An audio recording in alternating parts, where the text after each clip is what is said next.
இறைமகன் இயேசு கிறிஸ்துவில் மிகவும் பிரியமான சகோதர சகோதரிகளே, நண்பர்களே, குழந்தைகளே, பெற்றோரே, பெரியோரே, இந்த அதிகாலை வேளையிலே ஆண்டவர் நமக்கென்று இந்த இறைவார்த்தையை தந்து நம்மை ஆசீர்வதிக்கின்றார். அன்பு தெய்வமே, இந்த நாளில் இந்த இறைவார்த்தை எங்களுக்கு தந்து நீர் ஆசீர்வதிக்கும் போது உம்மை போற்றி புகழ்ந்து ஆராதிக்கின்றோம், உமக்கு நன்றி கூறுகின்றோம். இந்த இறைவார்த்தையிலிருந்து கிடைக்கின்ற அருளும் ஆற்றலும் வெளிச்சமும் இந்த நாள் நல்ல முறையில் நடைபெறுவதற்கு ஒரு உரமாக ஆக்க சக்தியாக அமையட்டும். இதோ இந்த நேரத்திலே உம்மை போற்றி புகழ்ந்து ஆராதிக்கின்றோம், உமக்கு நன்றி கூறுகின்றோம். ஆமென். அன்பு மிக்கவர்களே, இன்றைய நாளிலே நாம் தியானிப்பதற்காக எடுத்துக்கொண்ட இறைவார்த்தை தொடக்க நூல் 19ஆம் அதிகாரம் 26வது இறைவார்த்தை. அப்பொழுது லோத்தின் மனைவி திரும்பி பார்த்தாள், உடனே உப்பு தூணாக மாறினாள். திரும்பி பார்த்தாள், உப்பு தூணாக மாறினாள். லோத்தினிடமும் அவர் மனைவியினிடமும் பிள்ளைகளிடமும் கடவுளின் தூதர்கள் திரும்பி பார்க்கக்கூடாது என்று முதலிலேயே எச்சரித்தார்கள். கடவுளின் பேச்சை கேட்காமல் அசட்டை செய்து கீழ்ப்படியாமல் திரும்பி பார்த்ததால் உப்பு தூணாக மாறினாள்.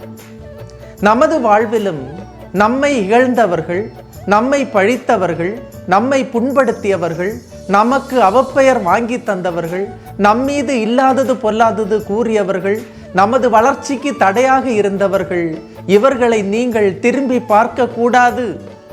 காரணம், இவர்களை பார்க்கும்போது முன்னோக்கி செல்வது தடைபடும், நாமும் உப்பு தூணாக மாறுவோம்.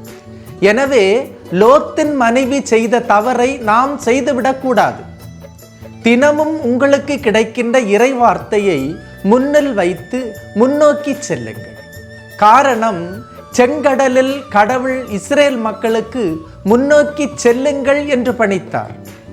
விவிலியத்தில் பல இடங்களில் நாம் வாசிக்கிறோம், நீ நடந்ததை நினைத்து வருந்த வேண்டாம், பழையனவற்றை நினைத்து கவலைப்படவும் வேண்டாம், இதோ உனது வாழ்வுக்கான ஒரு திட்டத்தை நான் வைத்திருக்கின்றேன், அது நல்வாழ்வுக்கான திட்டமே என்று வேறொன்றுமில்லை என்று இறைவார்த்தை சொல்லுகின்றது.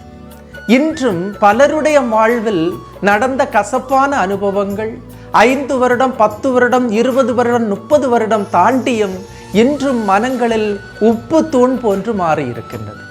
இதனால் முன்னோக்கி செல்ல இயலவில்லை. கடவுள் சொல்கிறார், கல்லான இதயத்தை எடுத்துவிட்டு சதையாலான இதயத்தை உனக்கு பொருத்துவேன். எனவே பழையனவற்றை விட்டுவிட்டு புதிய எதிர்நோக்குக்கு, புதிய குறிக்கோளோடு முன் செல்வோம். இன்று நீங்கள் கடவுளின் முகத்தை பார்க்க வேண்டும், கடவுள் சொல்வதை கேட்க வேண்டும். மனதின் அமைதியை குலைக்கும் யாதொன்றையும் மனதில் இருத்த வேண்டாம். கடவுளின் பிரசன்னத்தை உணர தடையாக இருக்கும் யாதொன்றையும் மனதில் இருத்த வேண்டாம். அன்புமிக்க சகோதரமே, இந்த இறைவார்த்தையின் அபிஷேகம் இன்று நமக்கு கிடைப்பதற்கு நாம் ஜெபிப்போம். ஆண்டவர் நம்மை இந்த இறைவார்த்தையின் மூலமாக ஆசீர்வதிக்கின்றார். எல்லாம் வல்ல இறைவன், தந்தை, மகன், தூய ஆவியார் உங்களையும் உங்கள் குடும்பத்தையும் நிறைவாய் ஆசீர்வதிப்பாராக. ஆமென். இயேசுவுக்கே புகழ், இயேசுவுக்கே நன்றி. மரியே வாழ்க.